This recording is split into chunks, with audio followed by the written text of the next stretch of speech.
Saudari-saudara yang dikasihi Tuhan, selamat pagi berkah dalam. Seringkali saya mendengarkan kisah-kisah yang diceritakan oleh umat.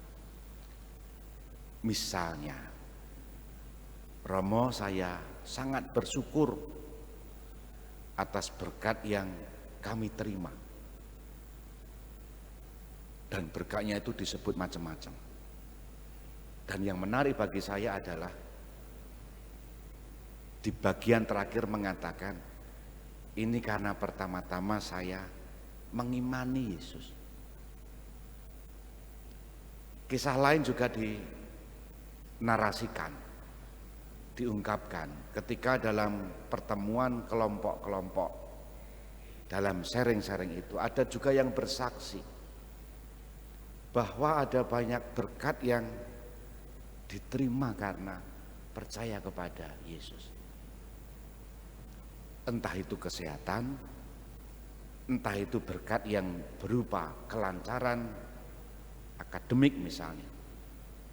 Dan saya percaya di antara Bapak Ibu yang hadir di sini, saudara-saudara dan juga yang di rumah masing-masing, barangkali tidak hanya mendengar, tetapi juga mengalami.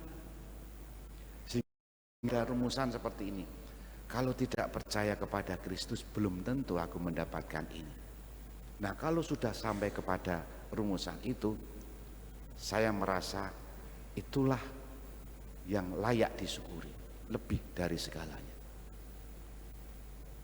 Maka kalau saya menghubungkan bacaan Injil hari ini bagi kita sepertinya jelas bahwa kadangkala dalam pikiran kita atau dalam hati kita bertanya-tanya seperti ini. Apa sih yang kudapatkan ketika aku mengikuti Yesus? Kurang lebih kan seperti itu. Orang Jawa bilang, oleh-oleh ki njur ngopo. Bacaan ini nyambung dengan bacaan kemarin karena Yesus memberikan jawaban kepada orang kaya yang kecewa karena harus meninggalkan segalanya. Maka Petrus mewakili teman-teman, lah kami ini sudah meninggalkan segalanya. Yesus mengatakan, hari ini juga kamu akan mendapatkan berlipat-lipat.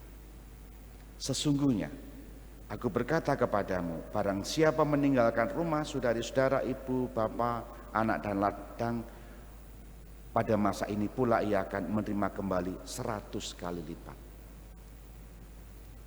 Bukan pertama-tama 1, 2, 3, 99, 100, tetapi itu menunjukkan berkat yang tak terhitung, yang tidak bisa dihitung secara hitung-hitungan manusia.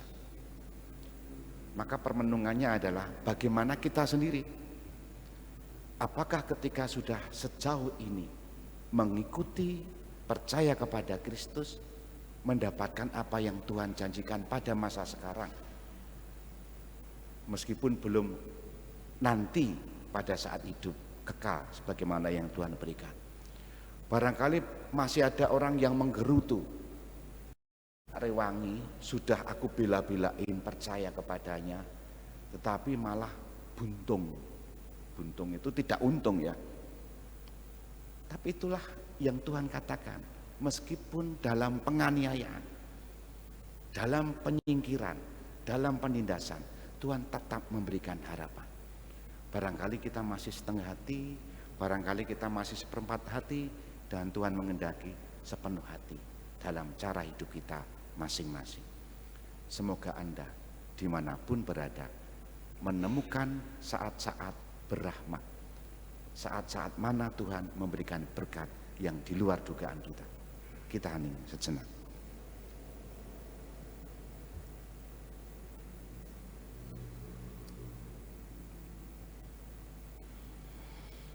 Dimuliakanlah Yesus yang dulu hidup, sekarang dan selama-lamanya. Amin.